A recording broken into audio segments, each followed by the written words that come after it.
Assalamualaikum warahmatullahi wabarakatuh.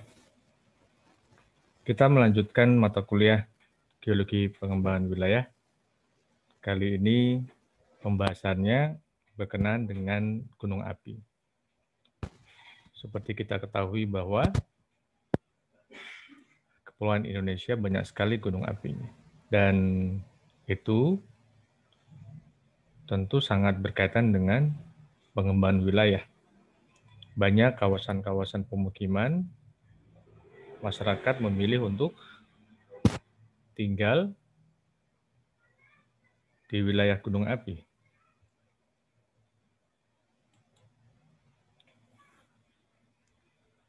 Kita mulai dari apa itu gunung api, ya.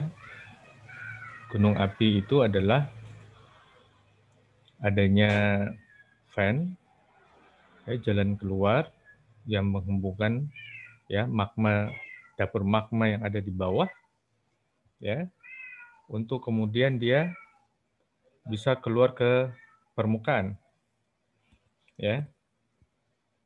Dan aktivitas vulkanisme ini mengeluarkan material dari dalam bumi, ya. Dia bisa bergantian. Yang dikeluarkan adalah explosive rock, ya, lehan-lehan dari magma, ya, sebagai lava yang mengalir, lava flow, ya. Dan kemudian, ya, aktivitas ini juga menghempaskan material piroklastik, ya, ke udara, ya, sebagai material piroklastik jatuhan. Kemudian dia juga ada mekanisme piroklastik aliran, ya. Itulah sebabnya kemudian kita akan dapatkan, ya, sebagian besar, ya, tipe gunung api itu memperlihatkan tipe komposit, ya, materialnya. Nah, kita perhatikan di sini adalah deretan, ya, gunung api utama di dunia, ya. Kita lihat di sini Indonesia, ya. Ya, dari ujung Sumatera, ya, terus ke Tenggara, masuk ke Jawa, Nusa Tenggara, ke Banda, ya. Ya, ini adalah aktivitas dari gunung api. Dan sebagian terbesar aktivitas itu berkenaan dengan tatanan tektonik.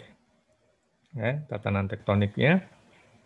Dan kita bisa lihat, ya, ini Indonesia, kembali Indonesia, ya, sangat erat hubungannya dengan convergence margin, di mana ada lempeng Indo-Australia yang menyusup di bawah Indonesia, ya.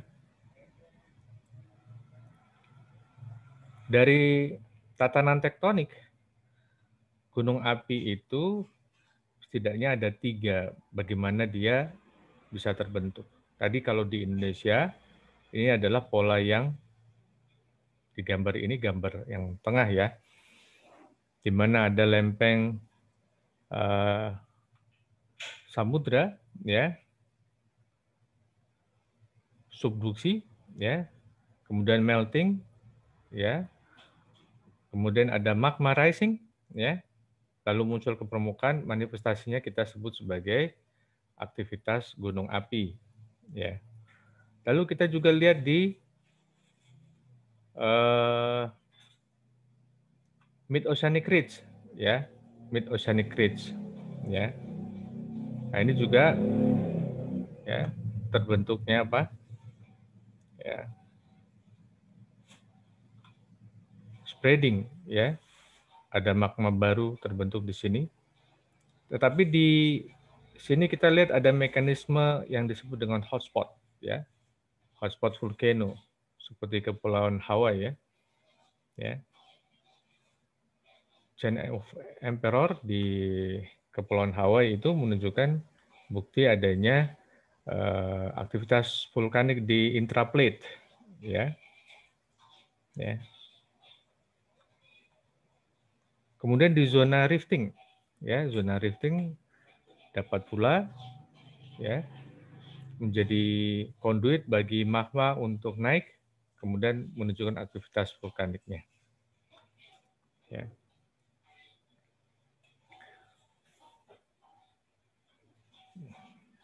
Jadi kalau kita lihat, ya,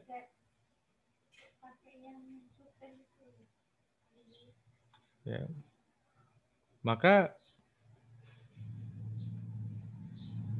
berkaitan dengan produksi, ya, subduksi ini, ya, produksi gunung api, subduksi ini akan menempati tempat yang sangat besar, ya. Kemudian di intraplate, kemudian di rift, ya, lingkungan rift, ya. Ya, kita bisa lihat di sini, ya. Ya, jadi produksinya sangat besar sekali.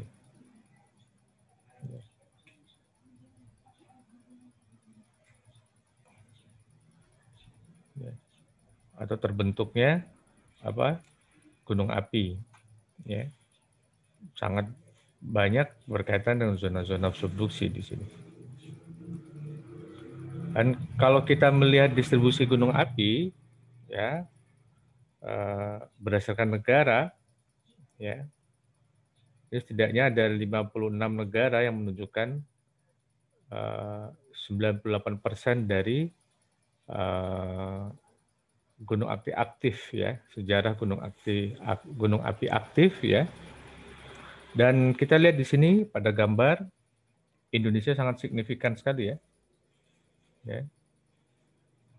Jadi kita bisa lihat di sini aktivitas gunung api di Indonesia, ya, dalam 10.000 tahun, ya, sangat aktif dan yang terbesar di dunia, ya, kalau kita lihat.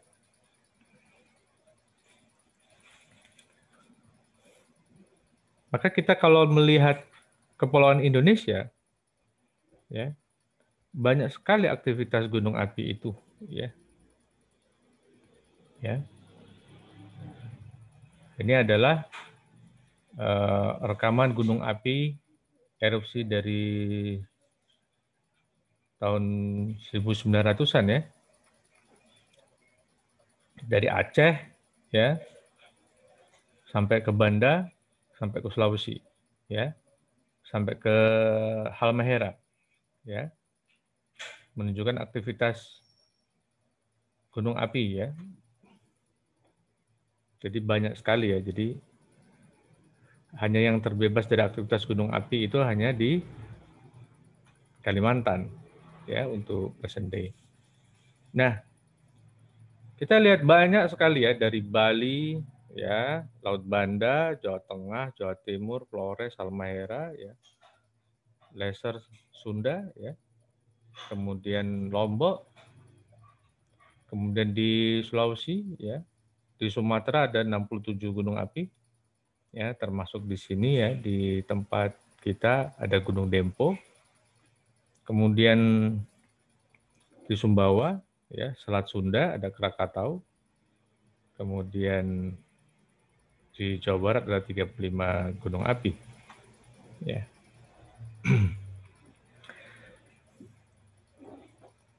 Maka berkenaan dengan aktivitas gunung api sebenarnya ada kaitannya dengan tipe magmanya, ya.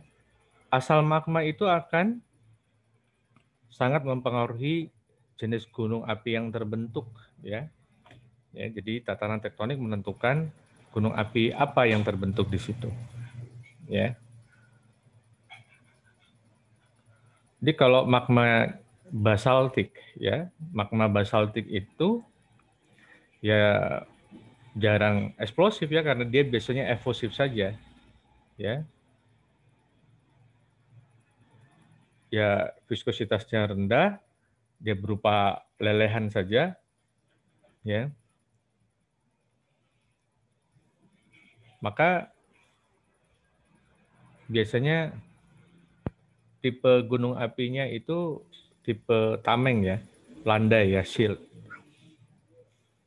Adapun kalau dia tipe magmanya magma andesitik atau magma riolit atau riolitik ya, maka ini sudah mulai lebih eksplosif ya untuk andesitik. Seperti Indonesia kebanyakan adalah andesitik. Dan kemudian riolitik ini biasanya adalah eksplosif ya, karena semakin apa? Semakin viskos ya. Viskositasnya semakin tinggi. Jadi dia akan memberi ledakan, efek ledakan. Jadi erupsi gunung apinya disertai dengan ledakan. Ya. Ini dalam bentuk lain, ya tampilannya. Dari yang di bawah ini adalah pada kenampakan gambar ini adalah basalt andesite rhyolite, ini tipe batuan, ya. Berarti kita tahu magmanya dari mafic magma, ya ke felsic magma, ya. Tentu di sini berarti menunjukkan peningkatan kadar silikanya, ya. Lalu kemudian kalau kita memahami itu, maka kita paham juga bahwa tingkat temperatur magmanya berbeda, ya. Ya, semakin tinggi ke arah basaltis, ya. Ya. Ya. Dan kemudian kalau kita lihat viskositasnya akan semakin meningkat ketika semakin riolitik, ya. Lalu kandungan gasnya akan semakin banyak, ya, ke arah riolitik. Ya. Karena itu biasanya kalau tipe basaltic magma itu adalah tipe shield, ya, tipe tameng, ya. Kemudian intermediate ini adalah stratovolcano. Dan kalau tipenya riolitik biasanya tubuh gunung apinya itu nggak utuh karena sangat besarnya eksplosivitas dari erupsi gunung apinya. Ya, jadi kita melihat ya di sini ya peningkatan eksplosivitasnya itu dari gunung api shield satu volcano ya, dan kemudian yang ada kalderanya, gunung api dengan terbentuk kaldera itu adalah menunjukkan tentang gambaran eksplosivitas dari gunung apinya. Ya, ini secara tabel saja, ya. Jadi kita lihat secara tabel, kalau satu volcano itu biasanya andesit, ya, dominan komposisi batuan yang terbentuk, ya, volatilnya tinggi, ya, sama dengan riolit, volatilnya tinggi, ya. Tapi kalau shield volcano ini volatilnya rendah, ya, makanya dia biasanya lelehan, ya. Dan kalau lelehan ini lava bisa mengalir cukup jauh, ya. Jadi lava bisa mengalir cukup jauh, ya. Tapi kalau misalkan kita lihat gunung api stratovolcano atau gunung api atau kita sebut juga sebagai composite volcano, ya, itu adalah gunung api yang tipe erupsinya itu kombinasi antara aliran lava dan aktivitas piroklastik, ya. Makanya sering disebut sebagai komposit, ya, gabungan. Atau karena biasanya membentuk kerucut, ya, berlapis, ya, kita sering sebut sebagai stratovolcano, ya, jenis gunung api stratovolcano, ya, karena bentuknya kerucut dengan sisi-sisi yang terjal, ya, gitu ya. Itu adalah gambaran utama dari tipe gunung api. Ya, kalau dia riolitik tadi dikatakan dia adalah tipenya adalah gunung api dengan kaldera, ya biasanya di kontinental ya, di benua. Ya, ketika dia meledak, biasanya hanya tepra, ya hanya material material piroklastik saja karena yang ledakan dahsyat itu ya dari gunung api ya semuanya dilontarkan ke udara ya maka dia produknya adalah tepra ya tidak ada lelehan. Jadi ini gambarannya eh, kita lihat aktivitas gunung ya ada material yang dilontarkan ke udara ya dia jatuh sebagai abu vulkanik ya ada juga yang mengalir dari kepundan ke lereng gunungnya ya sebagai pyroclastic flow ya. Lalu kemudian ada onggokan material yang jatuh di kepundan lalu kemudian kolaps ya, dia bisa mengalir ya sebagai aliran vulkanik ya, bisa mengalir sebagai mud flow ya atau aliran lahar ya. Dan ada aktivitas lava yang mengalir ya. Ini kita lihat ada tipe stratovolcano. Kemudian ini adalah lava dome ya. Ini adalah shield ya. Tipe shield ya. Hawaii contohnya. Kemudian ini yang tipe shield di Islandia. Kemudian ini adalah cinder cone, strombolian ya. Erupsi ya vulkanik ya namun dia ya melontarkan seluruhnya adalah material piroklastik. Jadi kalau kita melihat kayak kembang api ya lontaran dari tekanan ya magma terlontar ke udara ya membentuk jatuhan piroklastik ya untuk cinder cone.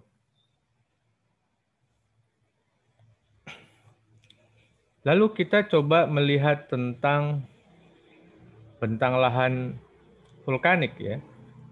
Untuk bentang lahan vulkanik di sini tentu kita melihat ada berkaitan dengan aktivitas vulkaniknya ya. Aktivitas vulkanik berarti magma itu keluar ke permukaan. Tapi juga ada aktivitas magmatik yang dia hanya terhenti di dalam ya, di bawah. Misalkan magma naik, mengintrusi ya. Jadi sifatnya intrusif, magma naik menerobos batuan samping, country rock, ya. Dia bisa membentuk sill, bisa membentuk dike, ya, yang diskordan ini. Jadi ini yang lakolit seperti sill, ya, yang konkordan. Lalu terobosan misalkan bisa tererosi, muncul di permukaan. Nah, ada cinder cone, ada gunung api yang sudah dorman, sudah mati, lalu kemudian tererosi, ya, tinggal menunjukkan vulkanik neck-nya saja, ya, atau lava plateau, ya, untuk yang basal, ya. Ini ada cinder cone lagi, ya, seperti itu ya. Contoh, ya. Baik, jadi kalau kita perhatikan gambaran gunung itu, ya, dari bawah ya, ada magma chamber. Ini adalah sumber ya dari material gunung api di bawah ya ada kantong magmanya ya. Aktivitas ya P dan T ada di sini. Lalu kalau dia bergerak naik, dia melalui jalur pipa ya. Lalu kemudian ada melewati bukaan yang kita sebut sebagai fan, ya, fan. Berarti ini adalah kawah. Kawah itu adalah bukaannya, ya. Ini adalah fan utama ya. Jadi fan utamanya. Dan dia bisa melalui erupsi samping ya. Jadi erupsi samping dia melalui bagian sisi dari gunung api ya. Ada side fan. Nah, di sini kemudian kita lihat ada lava yang mengalir lewat side fan ya. Erupsi samping. Ya di sini ada fan yang keluar. Ya. Lalu piroklastik jatuhannya ya akan juga diendapkan yang kasar ya. Material piroklastik yang kasar akan cenderung di sekitar kepundan, kemudian semakin halus semakin jauh bisa sampai puluhan bahkan ratusan kilometer ya. Kalau dia terbawa oleh angin. Ya. Jadi tipe utamanya itu adalah cinder ya. Ya, jenis gunung api kerucutnya itu adalah tipe cinder, tipe silt, dan tipe komposit ya. Kalau cinder ini ada materialnya dibangun oleh piroklastik ya, dari erupsi yang eksplosif ya, tapi biasanya bentuknya kecil saja, namun memiliki lereng yang curam. Kalau tipe silt ya, tameng ya, ya ini relatif tidak eksplosif. Kita sebut sebagai efusif ya. Ini adalah aliran dari lava basalt ya. Dan lerengnya biasanya landai karena bentuknya silt ya, seperti tameng. Tipe berikutnya itu adalah tipe komposit. Nah, aktivitasnya eksplosif dan non-eksplosif berpadu di sini, maka kita akan dapatkan pola hubungan antara lava dan material piroklastik yang saling berlapis ya. Satu menutupi lainnya bergantian. Itulah sebabnya gunung api komposit ini akan tinggi dan dia memiliki lereng-lereng yang curam ya. Ini adalah bentuk yang silt ya, yang tameng ini ya. Contohnya di Hawaii ya. Tipenya basaltik dan tadi dikatakan bahwa lava basaltik itu bisa mengalir sangat jauh ya. Selama dia masih belum membeku ya. Jadi lavanya sebelum membeku dia akan terus mengalir. Ya. Kemudian ada juga tadi kita katakan tipe cinder ya, tipe cinder. Ya.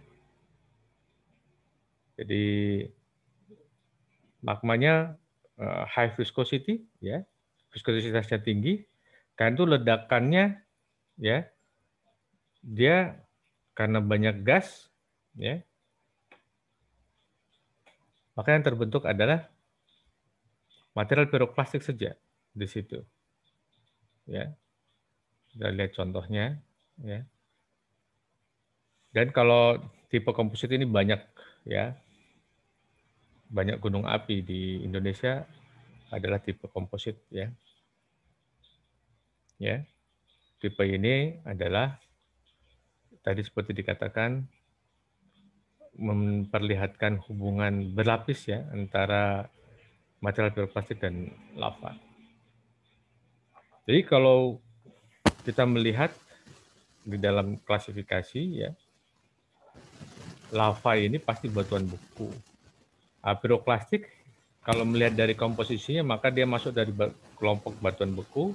Tapi kalau kita melihat dari bagaimana dia diendapkan, proses terbentuknya seringkali di dalam buku-buku kajian sedimentologi, material piroklastik ini masuk di dalamnya. Ya. Ya. Kita lihat ya composite volcano ya seperti ini ya bentuknya, jadi bentuknya kerucut ya.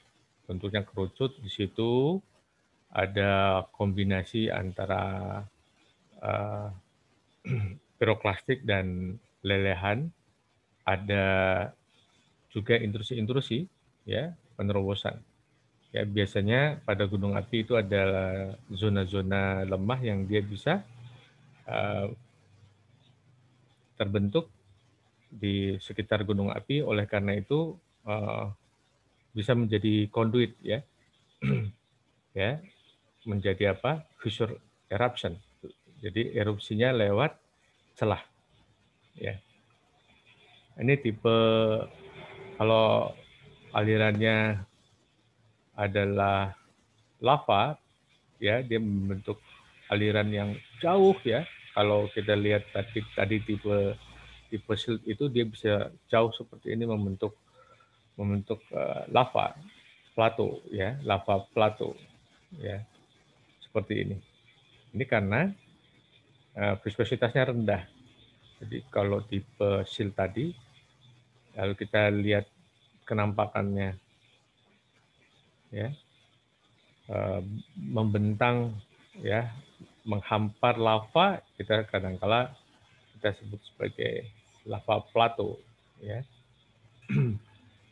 Dan kita lihat bentuk-bentuk ya, bentang lahan gunung api ada kaldera ya. Kadang disebut kaldera, kadang disebut krater. Biasanya kalau kaldera itu adalah kawah yang sangat besar. Kalau krater disebutnya adalah kawah yang kecil. Ya. Ketika aktivitas ya dia bisa menyebabkan kolaps ya. Seperti itu. Ya. Dan kalau tidak ada aktivitas, nah biasanya kawahnya bisa terisi oleh air ya. Nah, seperti ini kita lihat. Bisa ada airnya, bisa ada saljunya, seperti itu. Ya. Oh, tadi tipe gunung api ada hubungannya dengan bentang lahannya. Kita coba lihat kalau tipenya efusif, ya, erupsinya, dia seperti ini. Ya. Yang dialirkan adalah lava, ya, kita lihat. Ya. Dan ini juga merusak ya. Kalau eksplosif, ledakan besar sekali, ya. Biasanya diikuti dengan seismisitas. Kita rasakan sebagai adanya kegempaan ya. Ya, kalau pas gunung api itu erupsinya eksplosif, kita rasakan sebagai gempa. Kadangkala sebelum letusnya, ya, sebelum gunung api itu meletus, kita sudah merasakan gempa duluan. Ya, itu berkenaan dengan naiknya magma ke permukaan. Ya, tekanan yang sangat tinggi menyebabkan apa? Vibrasi, ya, seismisitas, kegempaan. Ya.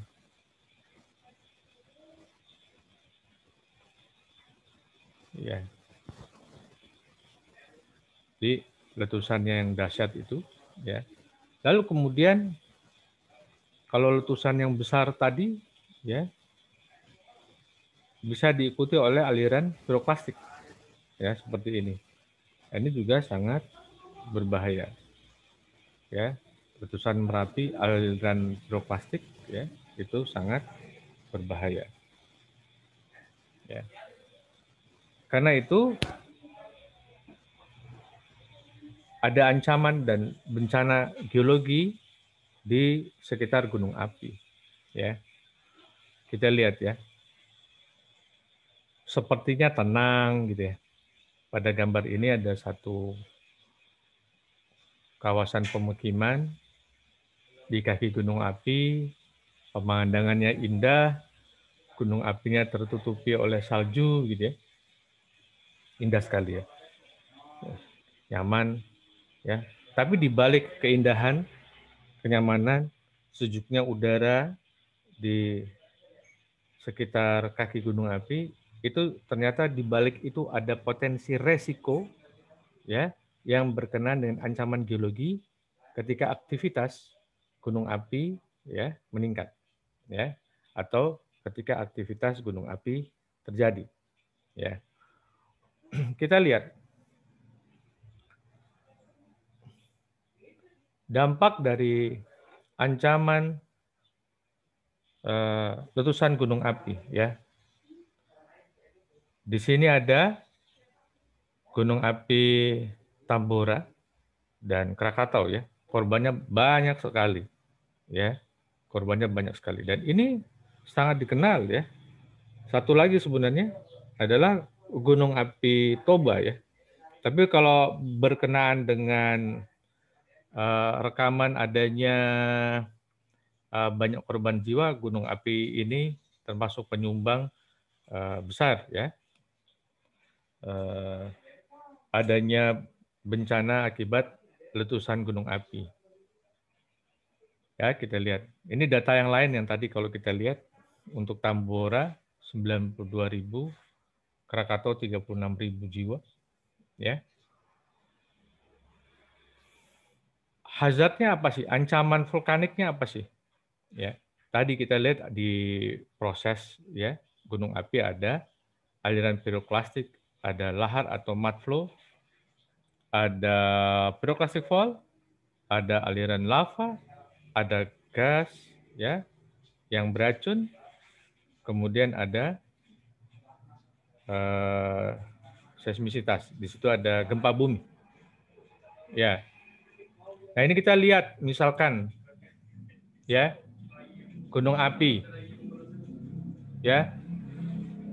Gunung api di sini adalah bouldernya. Ya, ada bouldernya. Kemudian bandingkan dengan boulder ini dengan manusia ya. Sangat besar sekali ya. Jadi gunung apinya ini kalau ada letusan ya bayangkan boulder sebesar ini bisa jatuh di sekitar Kepundan. Ya. Kita lihat peristiwa yang besar sekali ya, yang sangat dikenal dalam sejarah ya. Ada letusan gunung Vesuvius ya sebagai contoh di sini. Aliran piroklastiknya itu menyebabkan satu kota tertimbun ya. Ya. Bertonton abu vulkanik ya, pamis, kemudian ada gas ya. Ya, aliran piroklastik ya menutupi kota Pompei dan sekitarnya. Jadi kota Pompei itu terkubur. Nah, ini kita lihat ya kota Pompei ya yang setelah dilakukan penggalian ya maka kita lihat adalah jejak-jejaknya. Jadi gambar-gambar tadi itu adalah menunjukkan jejaknya. Nah, ini Gunung Vesuvius ya. Dan kita lihat ini adalah kota Naples ya. Dan ini kita lihat kira-kira jaraknya kota Naples yang padat dengan Gunung Vesuvius ini sekitar 30 km dari Gunung Vesuvius ya. Jadi kalau kita bilang di Pompei itu tadi sempat di dalam sejarahnya letusannya besar, bagaimana dengan Vesuvius yang sekarang? Tentu bisa berpotensi juga akan membahayakan kota yang terdekat. Ya, kenapa? Karena aliran piroklastik itu ya bisa mengalir ya sejauh 100 km dari sumbernya. Ya, jadi kita bayangkan hal itu. Ya, kalau letusannya sangat besar, ya jangan ya kita bilang bahwa satu kawasan pemukiman itu tidak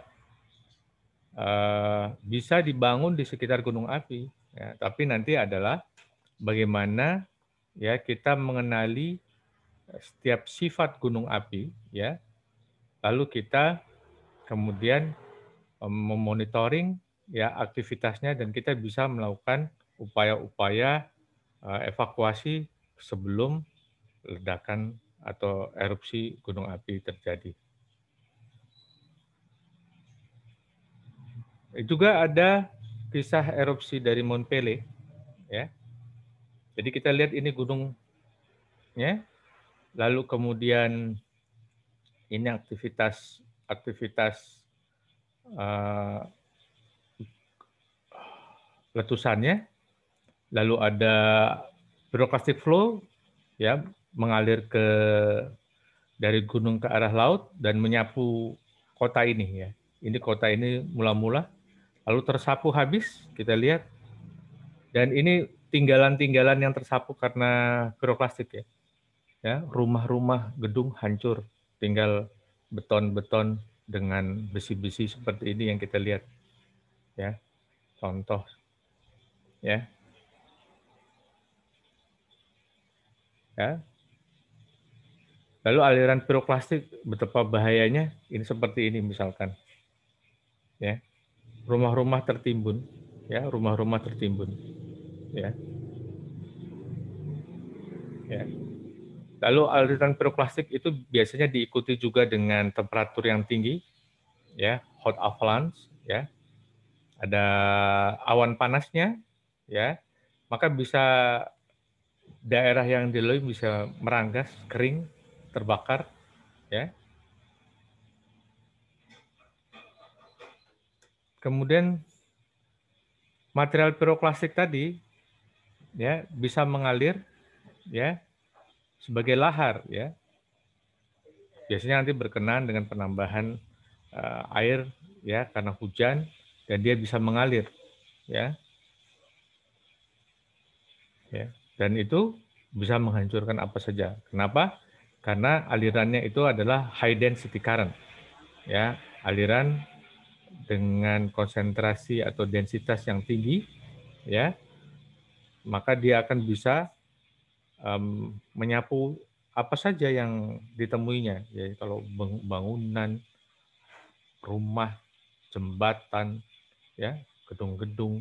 Kalau semua dilalui oleh aliran lahar ini, ya, semua akan porak-poranda.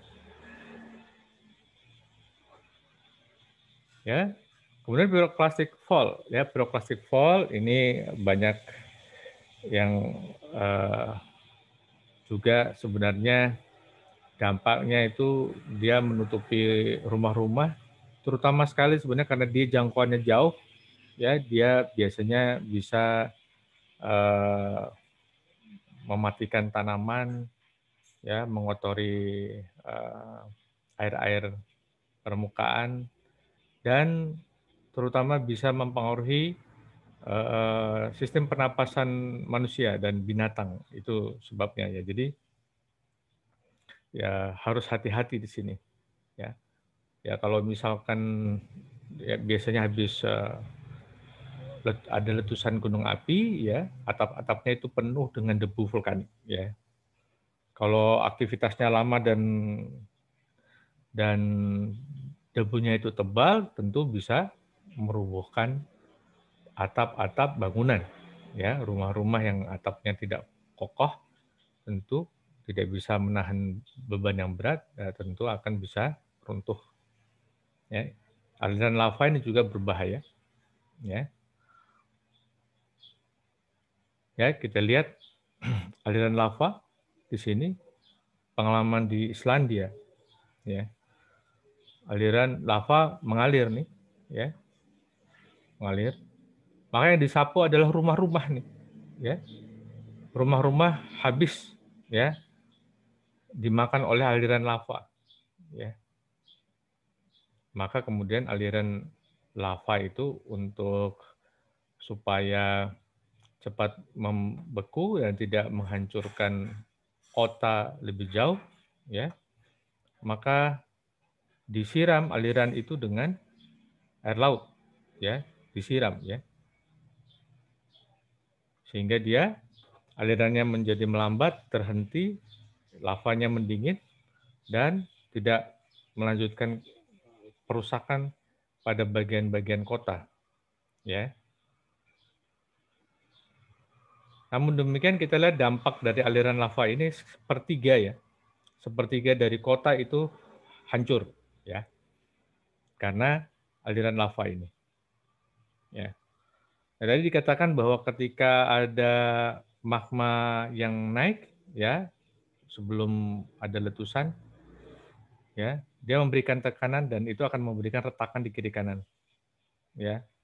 Dan itu yang kita rasakan sebagai gempa bumi, ya, gempa yang berkaitan dengan aktivitas gunung api. Ya. Lalu kemudian selain itu pada gunung api seringkali mengeluarkan gas-gas beracun ya. Kalau gas beracunnya tinggi ya terutama dari kawahnya ya dari kawahnya dapat menyebabkan kematian manusia ataupun binatang yang ada di sekitarnya. Ya, kita lihat ini gas dikeluarkan dari kawah ya. Ya. Dan banyak di situ adalah gas karbon dioksida ya. Orang bisa mengalami kefatalan ketika menghirup gas tersebut ya. Karena itu ada upaya untuk merilisnya ya secara perlahan supaya apa? Supaya bisa terkontrol ya. Jadi dilepasin gasnya ya, tidak tiba-tiba kalau dia keluar dengan konsentrasi tinggi itu akan berbahaya. Dan ini dilepaskan secara perlahan. Ya. Ini adalah upaya. Ya. Nah, kalau gempa gunung api ya bisa menyebabkan apa retak-retak getarannya kalau bangunan yang nggak kuat dekat dengan gunung api tentu saja bisa retak. Karenanya aspek mitigasi, ya. Kalau ada yang bermukim di sekitar gunung api, maka aspek yang utama adalah bagaimana upaya-upaya untuk mencegah, ya, untuk mencegah agar tidak ada bencana gunung api yang menyebabkan kerugian jiwa, ya, kematian, ya, kehilangan harta benda, ya, akibat dari letusan gunung api. Karenanya seluruh stakeholders, ya, baik pemerintah, ya, universitas, peneliti, ya, vulkanologis di situ, ya, kemudian bersama masyarakat mencoba memahami, ya, ancaman gunung api itu seperti apa, ya. Lalu kemudian dibuat peta, ya. Kalau sudah mengenali bentuk ancamannya, dibuat peta, ya, peta ancaman dari gunung api, lalu dilakukan monitoring, ya, dipantau setiap aktivitas gunung api, dilakukan rencana emergensi, ya, seringkali harus ada latihan-latihan di tempat itu, ya, untuk mengedukasi masyarakat, ya. Dan pendidikan ini penting bagi karyawan-karyawan lembaga pemerintahan dan juga masyarakat, ya, berkenaan dengan ancaman letusan gunung api. Lalu harus ada komunikasi yang jelas antara saintis atau vulkanologis di sini dengan pemerintah dan masyarakat luas. Ya, sebagai contoh ini ya, ada dua peta, peta Gunung Merapi di Jawa Tengah Yogyakarta, ya, dia masuk di 2 provinsi, dan peta Gunung Marapi di Sumatera Barat. Ya, kita lihat.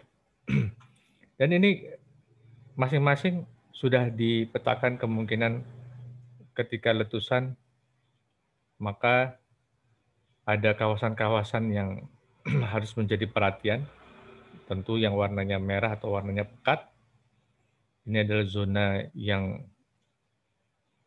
memiliki ancaman, ya, memiliki potensi ancaman yang besar, ya, terutama adalah aliran lava, kemudian aliran piroklastik, ya, ini yang berbahaya. Lalu kemudian yang kuning, yang biasanya lebih jauh atau warna berikutnya, itu atau kita sebut sebagai ring yang kedua, ya, itu biasanya ancamannya adalah aliran piroklastik atau mungkin adalah banjir lahar, dan yang kemudian yang ketiga yang hijau atau yang di sini di Merapi ini lebih jauh, ya, yang kuning ini adalah zona pertama. Itu adalah daerah yang harus diwaspadai, terutama berkenaan dengan banjir lahar, ya, karena dia akan mengalir melalui sungai-sungai, ya. Jadi kita lihat. Baik, untuk monitoring, ya, ini adalah upaya untuk meminimalisir, ya, resiko dari gunung api aktif. Dilakukan pengamatan, ya, dari sifat kegempaannya, apakah gunung api itu menunjukkan deformasi di permukaan kawahnya, pengukuran geofisika dilakukan, hidrologi, gas, dan seterusnya. Ya, ini terus dilakukan. Ya, jadi 3 hal: seismisitas, deformasi, gas output, ini penting sekali. Ya, ini contoh-contoh saja. Ya, pengamatan aktivitas seismik, ya, pengamatan deformasi, ya, untuk lihat perubahan dari lereng, ya, gunung api, udah ada pergerakan deformasi atau belum, ya, ya, dipantau, ada tiltmeternya ini, ya, kita lihat kalau dia berubah akan terpantau, ya. Monitoring gas seperti ini, mereka orang-orang yang seperti ini sangat berani, ya, harus berani mendatangi, diturunkan kadang dengan helikopter, ya, kemudian hanya dengan waktu yang cepat harus mengambil data, ya, dengan harus perlindungan yang tinggi, ya, terutama harus melindungi diri dari sesak karena gas beracun, ya. Dan kita bisa melihat bahwa ada prestasi dari bukti monitoring yang berhasil. Itu adalah peristiwa meletusnya Gunung Pinatubo, ya, yang kemudian mampu mengevakuasi sekitar 330.000 orang, ya, sebelum erupsi terjadi. Ya, oke. Kalau tadi kita lihat kemungkinan berkenaan dengan pengembangan wilayah, terutama dari sisi kebencanaan akibat aktivitas atau letusan gunung api, maka sebenarnya dari gunung api tersebut ada banyak juga manfaatnya, antara lain adalah aktivitas geotermal, ya, yang kemudian bisa memberikan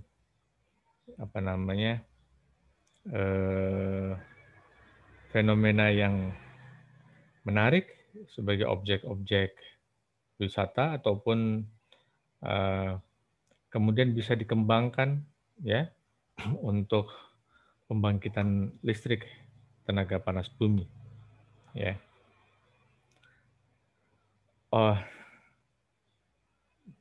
Untuk mengakhiri kuliah ini dijelaskan bahwa pendidikan tentang gunung api itu sangat penting, terutama misalkan di Indonesia, ya. Jadi masyarakat itu yang tinggal di sekitar gunung api harus mengetahui bagaimana dan mengapa gunung api itu dapat meletus. Lalu tentu dengan memahami karakteristik gunung api di satu tempat, ya, karena karakteristik satu gunung dengan gunung api lainnya itu berbeda-beda. Dengan memahaminya tentu kita akan tahu tingkat bahaya, ya, tipe letusannya dan seterusnya. Dan karenanya juga perlu dilakukan monitoring, ya, untuk dipelajari, dipantau, dipahami dari aktivitas gunung apinya, lalu kemudian mengembangkan rencana-rencana mitigasi, ya.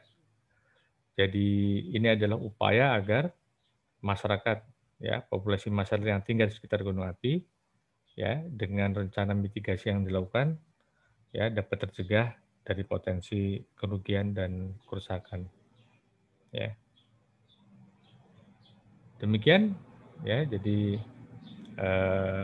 semoga kuliah ini memberi manfaat. Saya akhiri, Assalamualaikum warahmatullahi wabarakatuh.